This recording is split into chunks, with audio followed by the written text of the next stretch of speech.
Welcome back to the Unpopular Playground. We are into July, where we're going to be talking about the kitchen.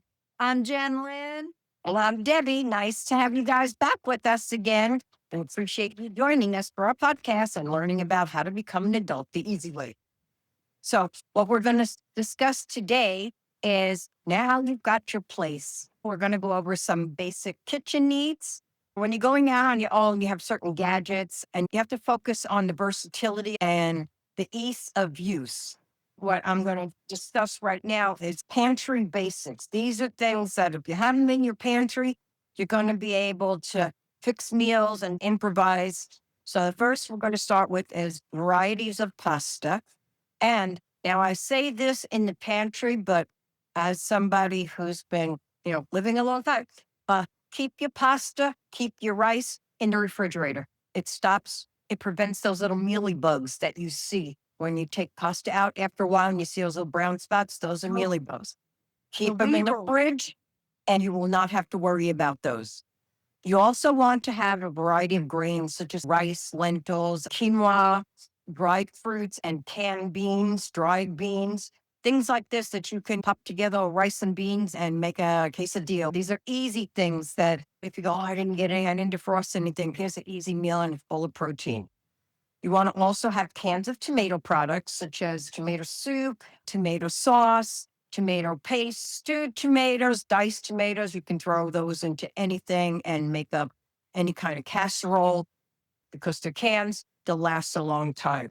And always check when you're buying stuff, make sure you don't have any dents in your cans because that will allow for salmonella and botulism in there. Also, check your expiration dates on the can because I have gone shopping and bought something and then found out that it expired last month and I just bought it. So I go back and I bring it back with my receipt. I tell them, hey, you sold me something that's already been expired. And then they go, okay, just go get a new one. So I always say anything you buy, check your expiration date. When you buy your milk or your heavy cream or anything like that, shake it to make sure that you don't feel any solids. Oh, I've had yeah. to do it many times. I went to go buy something in a hurry and I get home. Your milk's not supposed to be chunky coming out. I'm not a dairy person, so I have no idea about milk and stuff like that. I don't buy milk that much.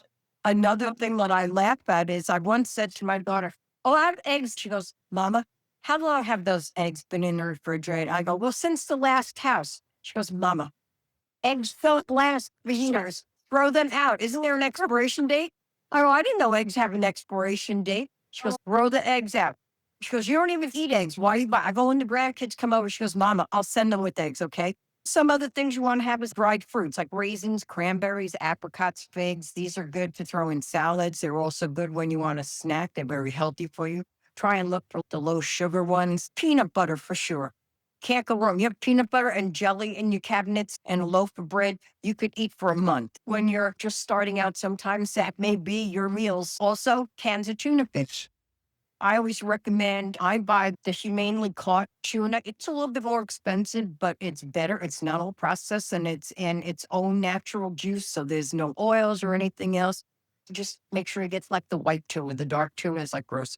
I didn't know that they had humane cut. Oh, yeah. That there's a Yes. date on the wrapper? Yes, it does on the can. So, yeah, I found that out, I guess maybe a year ago. I went to my friend's house in California and she was like, oh, have you tried this tuna? I'm like, no, because we love tuna. From the time we've been friends, we used to take tuna to the beach. She goes, oh, this is the best tuna, she says, because it's humanely caught. So I was like, oh, okay, I tried it. Yeah. It's the best. And they sell it at Walmart and they also sell it in Sam's Club. Yeah. Tuna's My thing with tuna fish is I opened 2 cans of tuna into a bowl. I had some celery, some onions, olives, tomatoes, relish, pickle relish, and then I just mush it up. And then I take a scoop on a dish and that's my meal. But some other things you want to have is soups. Can't go wrong when you have soups, either like canned soup, do cup of soups, or ramen. Ramen noodles, I know for my grandkids, that's like a staple in their life, especially like college students and kids that want something quick. Those will satisfy your appetite. Have chocolate syrup. You can always make chocolate milk with that as opposed to going to a store and paying a fortune to buy chocolate milk. If you're a milk drinker, make sure you have milk. Always check your label. Check those little circles on the sides. Are it poked out? Because that could mean they got too much air or whatever in there and there's bacteria. Boxed macaroni and cheese and noodles, like egg noodles. Canned veggies, any kind of canned veggies you like. Instant potatoes, jarred sauces and gravies, bread and tortillas. I'm a tortilla person, but I'm gluten free, so I got to do everything gluten free. So check whatever you prefer. And this is my favorite, cookies and chips. I go, oh, yeah, well, I like the soft one. So the two of us, we each went into our separate bedrooms with our two little cookies. She had a glass of milk. I had a thing of water, but it's something like at nighttime, it's like comfort food. Go to bed and have some cookies. Toothpicks. This is a biggie. Make sure, sounds crazy, you're not going to eat it, but toothpicks help if you're making little hors d'oeuvres and different things. Or if you want to fold something together, like in a lasagna, what we used to do is my husband didn't like anything but meat in the lasagna. And the other kids like mushrooms and sausage and everything else. So I used to put toothpicks in where the kid's side was and his side was. So, I mean, toothpicks, that's a staple. You can't go wrong. Yeah.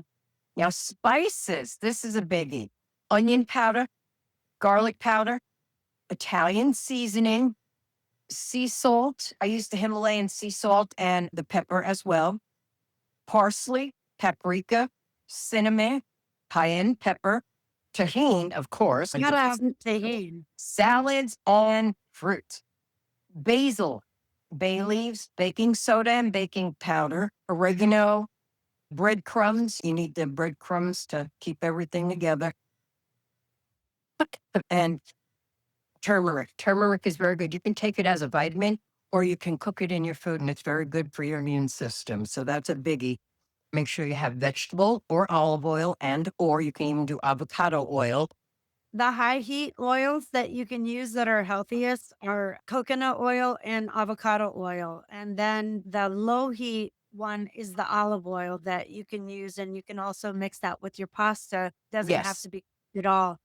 Stay away from all the seed oils. Those are really bad for you. To me, it's either olive oil or avocado. That's the only one I use. I don't even use that because I really don't cook. I have a dear one. I'm the cooker.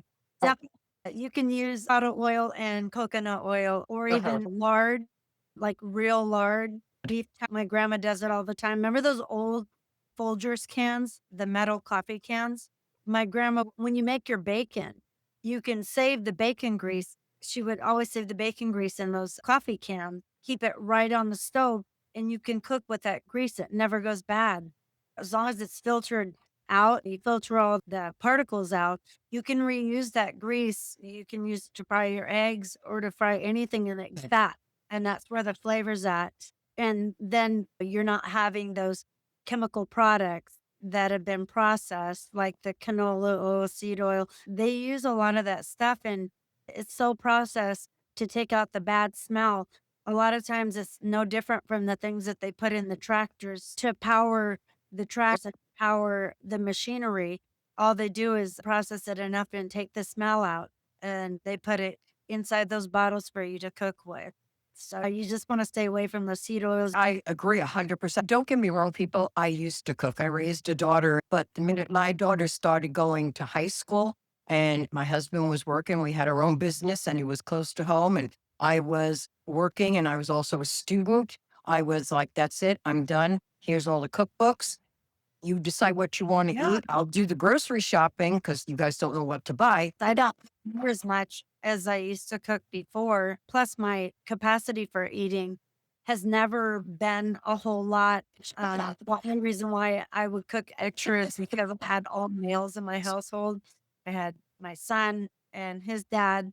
And so when my household reduced significantly, even just with my son and I felt like I was always cooking Sorry. for 4. I was always cooking for 4 to 6 people because he would eat so much. I would have a little bit of Right. leftovers for me to eat for lunch, and then the rest of it was him for just 1 meal. It's a lot. When he moved out, my food bill went down about $400 Oh gosh, I know. because I only eat 1 meal a day typically, and I don't snack. So it's pretty cheap. And I know you even eat less than me, but it's hard when you're working. You don't want to cook. You don't want to work all day and then go home. Sometimes, Debbie, I don't know if you ever thought about it when we made that decision of to go, okay, you do all the cooking. Because sometimes I would get home after working all day, I'm tired, and I would think about how much time it took to cook, the cleanup, the prep, the cleanup, all of that. And then I would think about it and like, okay, we're just gonna have cereal for dinner. But I just couldn't. I was already exhausted just with thinking about the meal. We had pot roast one night, roast beef another night, lasagna. My mom cooked, and so it was easy.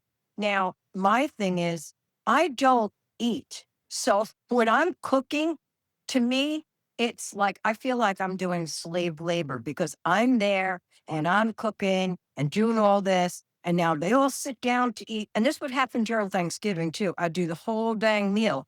The only thing I eat at Thanksgiving is a sweet potato and cranberry sauce. That's it. But they were all eating. And now, okay, so I was like, screw this. I'm cleaning up while they're eating. I'll sit down and say, okay, what are we thankful for? Because after everybody was done, they all retired to the living room watching football or movies or whatever. And here I am slaving in the kitchen again, doing all the cleanup. And I decided one thing I have to tell people when you are cooking, clean as you go. Don't let it all pile up. Just clean, do the dishes. You have a dishwasher, so put them in there, but clean your counters and that. Don't just leave a big mess because at the end, you're not going to want to do it. That's just my take on things. I only have a couple more pantry basic. You need things like tinfoil, saran wrap, assorted Ziploc baggies, maybe parchment paper if you want to do some baking wax paper. Also, make sure you have pot holders and an Yeah. apron. These are things that are good. As long as you have these in your pantry, if you're hungry, you'll be able to figure something to eat. Keep cheeses too, like Velveeta cheese. You can keep that in your pantry. When you open it, you might want to put it in the fridge. But you have things that are spur moments, like I'm hungry and I can't think of what to eat. And well, you got all this stuff in here. You can figure out, make yourself Even something. Korean pepperoni slices, sell those in to-go packs and cheeses and stuff like that. That you got to keep in the fridge. You got to refrigerate those. The Yeah. hard salami, you don't. Those packages, you don't have to put those in the refrigerator until you open it. And my last is, of course, cereal. Keep your cereal. I don't know why they haven't come up with cereal bags that have the zip closing or the Velcro closing. My dog food has it. Take the bag out, close it up, and put it inside a Ziploc bag, and then put it back in the box. This will keep your cereal fresh, and it's also going to prevent bugs from getting into your cereals. You hungry? Have that. That regular oatmeal, different thing like that, cream of wheat. All these things aren't expensive, but you can be full and be eating healthy. That's basically all that I could come up with for basic essential pantry needs. Jen? I think that's perfect. You've come up with so much stuff that I didn't come up with. I love the different things. It's like opening a present whenever we have a conversation. Right? I know. You have different things that I come up with, and then some of our things are the same. So they're the most important things that are reinforced, I guess. And Right. we both think they're important, which I think they're great. The first thing that I have is the Holy Trinity of Safety, which is a working smoke and carbon monoxide detector. Detectors, yes. Yeah. So those and a well-stocked first aid kit, fire extinguisher, and knowing how to use it. The best way to think about it is, I think the PASS, PASS, Aim. SR, aim, and then shoot. I forget what the other S is for, but yeah, it's got it right there on the fire. I have one. They have the directions on there with how to use it. I actually had a small fire in the oven because I microwaved an apple pie, but I wanted it crispy on top. So I put it in to boil because I wanted it crispy on top, and it was a little too far on top. And the smoke alarm was going on. Sometimes you don't need a fire extinguisher if you don't want the mess. Just take a lid, put it on top, Right. and rob it of the oxygen because fires only have that 3 combination that are grounds for a fire. You take away one of those aspects and the fire's gone. So I'll remove the oxygen.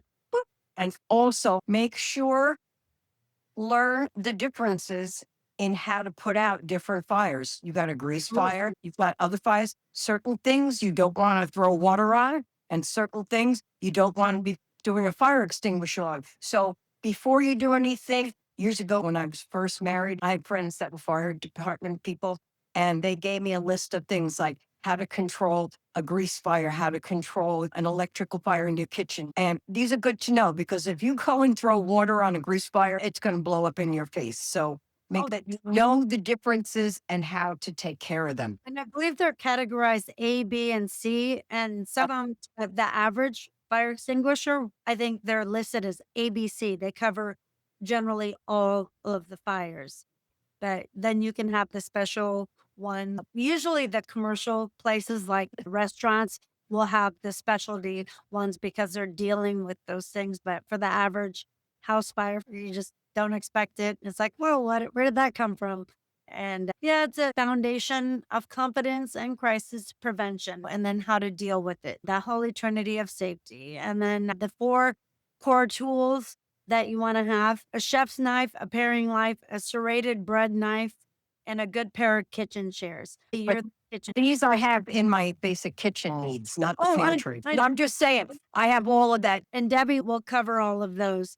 But yeah, so you want to have those core tools that we're going to go into detail. I did have some things for my overall setup, but I don't want to take away from the second talk regarding the gadgets. I'm going to skip over those with my research. This is kind of like a general setup. We talked about the holy trinity of safety because you need that in your kitchen setup to make sure that you're safe.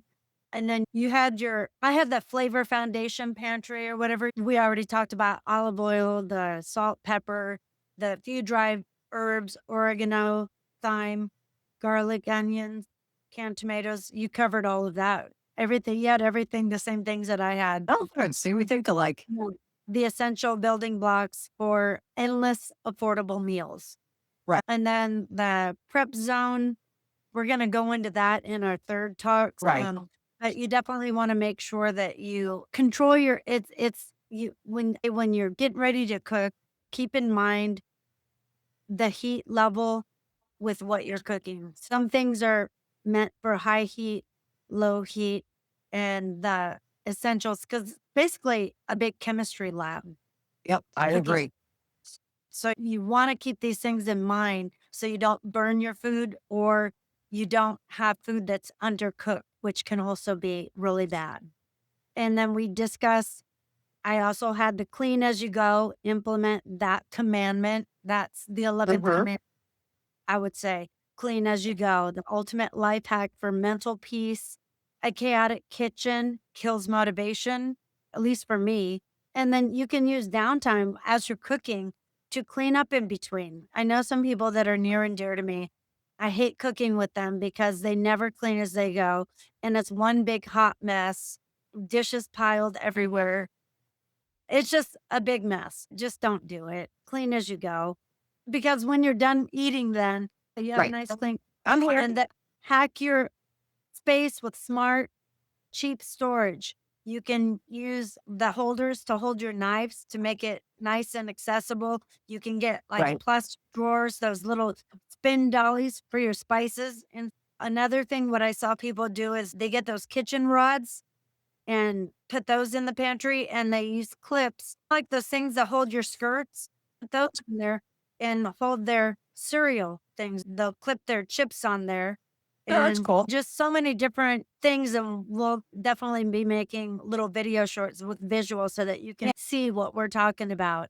And then those can be other ways to hack your space to make room and easy for you to see everything. I remember when we talked about the laundry last month, you hung everything up so that you can see what you have.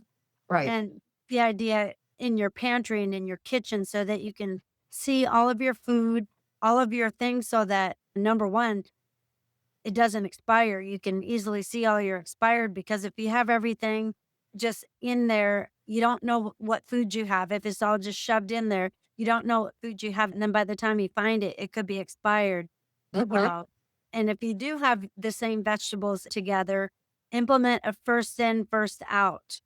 You always use the old things first. And then as you stock, put it in the back so that way you're pulling out the things that are going to expire first. And then also rescue rituals. First, I think we had talked about that with the fire extinguishers, with that Holy Trinity, know how to put out fires, know how to unclog drains, a quick ice bath shock for vegetables to keep them from overcooking. There's so many tips and tricks to help with your food prep, just generally. And you can find them on any Google search to make your food last a little bit longer. Cultivate a practice of practice, don't perfect mindset.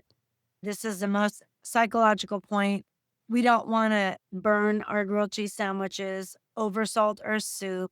You want to practice implementing everything. You follow the recipes, but sometimes you can deviate from it. It's just a trial and error. It's one big experiment. The kitchen is one big experiment. You're not going to get it right every time. Everything doesn't have to be Instagram worthy.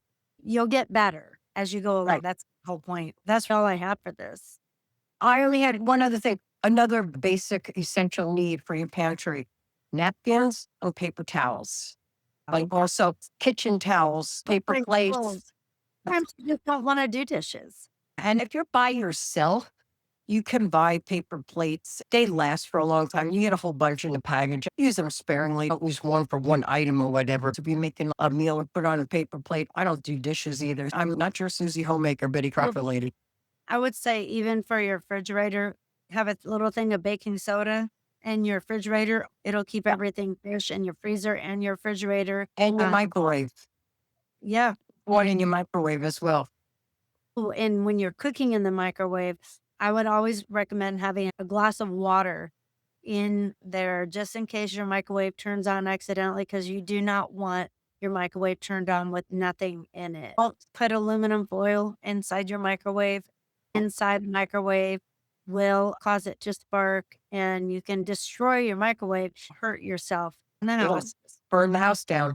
you don't want to do that. Matt, That's it. we will see you on our next topic, which is Jen. Our next topic is going to be kitchen gadgets and the things that you need to cook with.